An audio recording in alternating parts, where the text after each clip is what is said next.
Hey everyone, welcome back. Ready for another deep dive? Definitely. Today we're getting into something that's both familiar and, I think, surprisingly unexplored. Ooh, I like where this is going. It's Italian food, of course, but specifically, we're going to be looking at the role of men in shaping this cuisine that, let's be honest, we all love. Okay, I'm intrigued. Our guide for this deep dive is Conrad Reicher's book, Testosterone in the Kitchen, The Italian Culinary Man. Have you ever thought about, why Italian food seems so connected to this idea of masculinity? You know, I never really have, but now that you mention it, there's definitely something there. Right. That's exactly what Reicher gets into. He makes this really interesting argument that men have been the backbone of Italian cuisine. Backbone, that's a strong word. It is. And Reicher backs it up. Okay. He starts by taking us way back in time and introduces us to some key figures who've, basically made Italian food what it is today. Like who? Well, have you ever heard of Maestro Martino? The name rings a bell, but Well, hold on to your forks, because Reicher credits him with, get this, introducing pasta to Italian cooking. whoa, pasta. Really? That's huge. Right.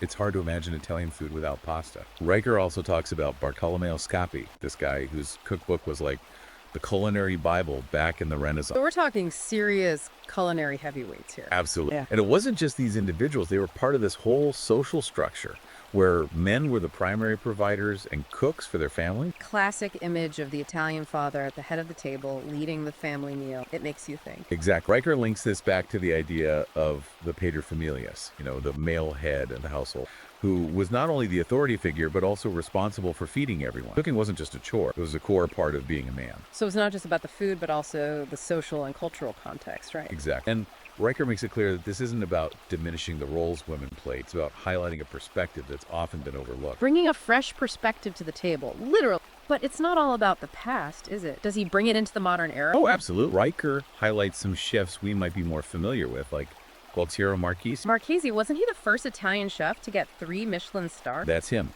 He basically revolutionized Italian cuisine by taking simple, traditional ingredients and elevating them to, haute cuisine. So taking what was already good and making it even better. Exactly. And then there's Massimo Bottura. His restaurant, Osteria Francescana, is consistently ranked among the world's best. That's impressive. What's his style like? Bottura's got a more avant-garde approach. He reinterprets traditional dishes, incredibly creative, really innovative stuff. So they're pushing the boundaries while still respecting the essence of Italian cuisine. That's the key. And that's what Reicher explores, this balance between tradition and innovation. But he goes even deeper. He gets into the psychology of taste. Why are we so drawn to Italian food? Okay, now that's getting interesting. Right.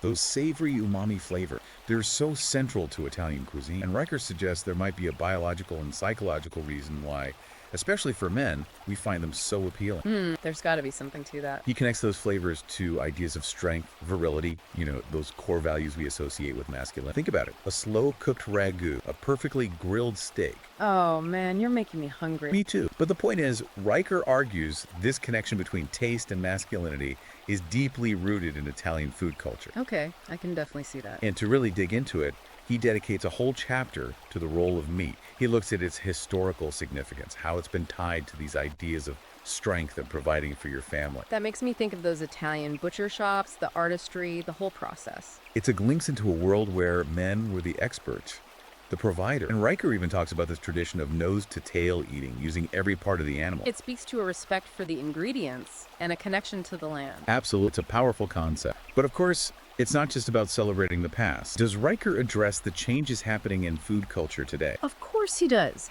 He talks about the rise of plant-based alternatives and the environmental concerns surrounding meat production. It's crucial to acknowledge. Exactly. And while he doesn't shy away from those concerns, he also explores how those new approaches can fit into traditional Italian cuisine. It's about finding ways to honor the past while adapting to the present and looking towards the future. Exactly. Reicher isn't giving us easy answers, but he's definitely making us think about our relationship with food and the cultural values it embodies. It's a fascinating exploration, and we've only just scratched the surface. Welcome back, everyone. So last time, we were really getting into those historical figures and the link between Italian food and masculinity. Yeah, fascinating stuff. But you mentioned that Reicher also talks about family traditions, right? I'm really curious to hear more about that. Oh, absolutely. It's a big part of his argument. He says those big Italian family meals, you know the ones, aren't just about eating. They're about ritual, connection, passing down knowledge, generations coming together. It makes me think of all those movies, the big Sunday dinners, The whole Italian family gathered around the table. It's not just Holly. Riker really brings it to life. He talks about how, traditionally, the father would often be the one in charge, the head chef almost, showing off his skills, feeding his family. It's more than just cooking, it's an act of love. Exactly. And Riker tells this great story about his own father waking up early to make breakfast, the smell of coffee and bacon filling the house. Ooh, that sensory detail. You can practically smell it. Right. And he emphasizes that it wasn't just breakfast, it was all through the day. The father would be involved in choosing the menu, picking the ingredients, even teaching the kids how to cook. That's where those family recipes come from, those techniques passed down over generations. It creates a real culinary lineage. It's about more than just skill, it's about culture. Through food and cooking together, kids learn about their family history, their roots, who they are. Riker says these traditions are so important for keeping that Italian culinary heritage alive. It's interesting because nowadays, family meals are becoming less common. Everyone's busy. It's easier to just grab takeout. Does Riker address that, the tension between tradition and modern life? He does. He knows it's tough to keep those traditions going when everyone's so busy. But he says it's more important than ever to make time for those meals, even if it means simplifying things, adapting a bit. So it's not about being stuck in the past, but finding ways to make it work for today's family. Right. It's about the family coming together, the unity of it all. Food is such a powerful way to bring people together, no matter what language you speak or where you come from. It nourishes everyone, body and soul. That's beautifully put. And speaking of nourishment, we can't forget about the health aspects of Italian food. Riker talks about the Mediterranean diet and how Italian cuisine is a prime example of it, one of the healthiest ways to eat in the world. Yeah, that's what I always admire about Italian food. Fresh ingredients, olive oil, vegetables, fruits, good stuff. And a little red wine now and then doesn't hurt. It's all about balance and enjoying yourself. Not about deprivation, just savoring the flavors, appreciating the bounty of the table. And Riker backs this up with science. He talks about the research that shows the health benefits of the Mediterranean diet, how it can lower your risk of heart disease, stroke, diabetes, even some cancer. It's amazing that something so delicious can be so good for you too. It really is. It speaks to the wisdom of those traditions, those ways of eating that have been passed down. And it's not just what they eat, it's how they eat. Italians savor their meal, they take their time, they enjoy the flavors, the company. It's mindful eating, right? Being present in the moment, enjoying the experience, appreciating where the food came from. You got it. It nourishes the body, mind, and spirit. But Riker's honest. He also talks about the environmental impact of food, especially a cuisine like Italian that's so rooted in agriculture. That's something I think about a lot, trying to balance enjoying food with being sustainable. It's a crucial conversation, and Riker jumps right in. He looks at the environmental footprint of Italian cuisine, everything from farming practices to importing ingredients. He talks about meat production. That's a big contributor to climate change. He does. And overfishing, too, how that affects the ocean. It's a reminder that our choices matter. They have ripple effects. It can feel overwhelming sometimes, trying to make responsible choices in a system that doesn't always prioritize that. I get it. And I think Riker does too. But he also highlights the positive things happening, the steps being taken to make Italian cuisine more sustainable. He talks about the slow food movement, and he profiles some chefs who are really leading the way with eco-friendly practices. It's good to hear that.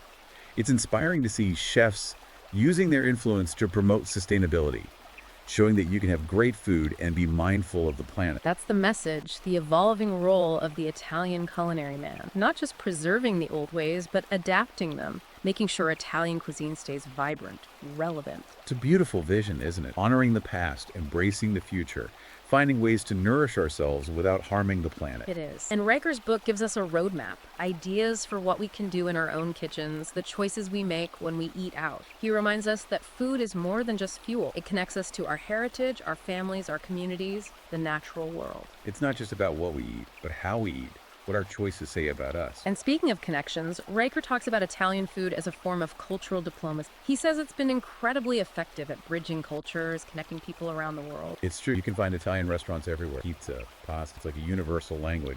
It's amazing how some cuisines transcend borders, become global favorites. Riker thinks it's not just the food, it's the values Italian cuisine represents. Hospitality, generosity, the joy of sharing a meal. Those values really resonate with me. They're part of what makes Italian food so appealing. It's the whole experience, the atmosphere, that warmth and welcome. Exactly. Riker talks about how Italian immigrants brought their traditions with them, shared their food and culture with their new community. Italian restaurants become gathering places, creating a sense of belonging. It's powerful how food can do that, break down barriers, build understanding. It's the power of food to connect us on a deeper level. And Riker says Italian cuisine, with its focus on simplicity, generosity, sharing, is perfect for this role, this culinary ambassador. A plate of pasta bringing the world together. It's a beautiful thought. It is. It shows us the impact food can have on our lives, our relationships. So we've covered a lot in this deep dive into Italian cuisine. History, culture, health, sustainability, even cultural diplomacy.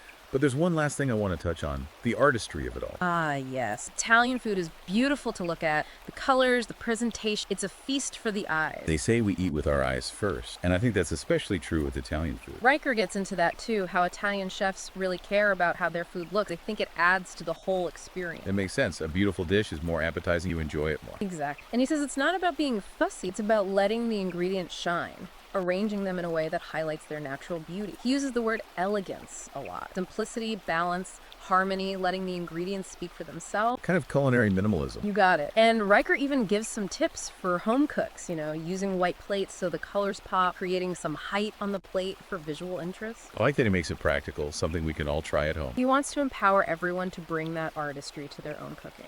And he talks about social media too, how Instagram and all that has put even more emphasis on how food looks. It's a double-edged sword, right? Yeah. It can inspire creativity, but it can also become all about appearance. Riker brings up that point. He sees the potential downsides of social media, but also how it can showcase the beauty of Italian food to more people.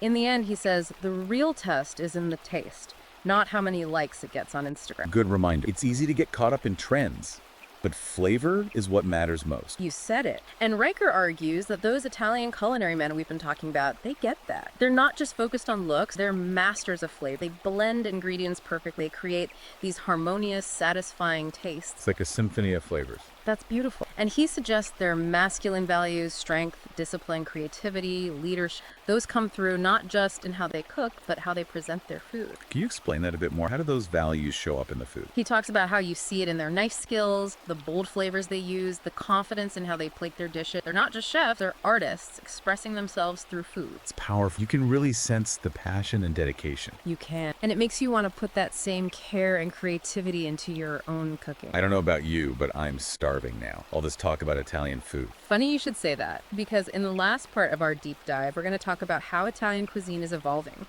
how it's adapting to new trends, but holding on to those core values. I can't wait to hear about that. It's fascinating to see how a cuisine with such a history is navigating the modern world. We'll talk about plant-based proteins, the comeback of fermentation, how technology is changing things up. It's a look at how Italian cuisine is staying relevant without losing its soul.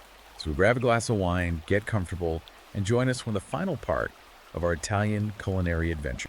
All right, we're back for the final part of our Italian food journey. The grand finale. Exactly. We've covered so much ground, but I'm really curious to hear about these modern trends you mentioned. How has Italian cuisine evolved? Well, Riker argues that it's all about balance, honoring the past, but adapting to the present. And one of the biggest things happening right now is the rise of plant-based eating. Yeah, it seems like everyone's going vegan or vegetarian these days. But Italian food is so rooted in meat and cheese. How does that even work? That's what I thought too, but Riker makes a really compelling case.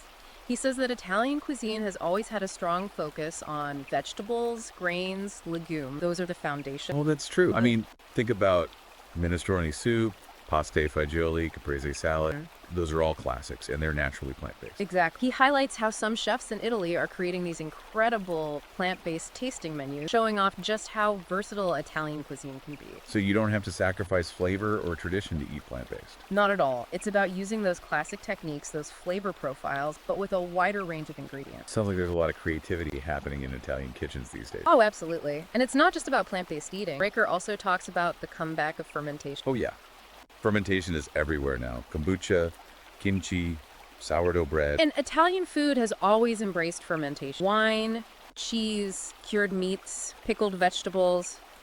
It's all part of the tradition. It's almost like these ancient techniques are having a renaissance. Riker thinks it's more than just a fad. He sees it as a way to connect with the past, to preserve those authentic flavors. Plus, fermentation creates these unique tastes that you just can't get any other way. There's something magical about it, right? Yeah. Transforming simple ingredients into something so complex. It's like alchemy. And it shows that link between science and art. Italian cooks, they understand the science behind fermentation, but they also bring this artistry to it, creating these unique flavor profiles. It takes skill and patience. And then there's technology, right? Yep. You can't imagine Italian grandmothers using Instant Pots and air fryers. Well, that's where things get interesting. Riker acknowledges that technology can be helpful in the kitchen. It can save time and make cooking easier, especially for busy people. Yeah, I can't imagine making pasta from scratch every time I want spaghetti. Right. But he also worries that relying too much on technology could lead to a loss of those traditional skills, the things that make Italian food so special. So it's about finding that balance, right? Using technology when it makes sense, but also preserving those hands-on techniques. You got it. It's about using technology as a tool, not a replacement for the human touch. And Riker believes that Italian cooks, with their respect for tradition and their mastery of those techniques, are the ones who can lead the way. So as Italian cuisine keeps evolving, what does the future hold for these culinary men?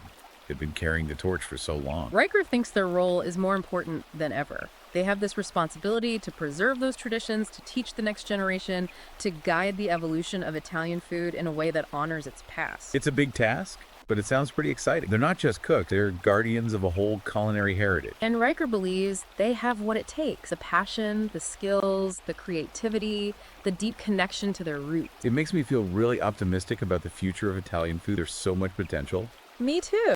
And if you want to explore this topic even further, you should definitely check out Riker's book, Testosterone in the Kitchen: The Italian Culinary Man. It's available on Amazon Kindle and Google Play Books. It's a really thought-provoking read, and it will definitely make you appreciate Italian food on a whole new level. It will make you think about the history, the artistry, the culture behind every dish. And maybe even inspire you to get in the kitchen and try some of those techniques yourself. Well, that wraps up our deep dive into the world of Italian culinary men. A fascinating journey. It really was. Thanks for joining us, everyone. And until next time, buon appetito.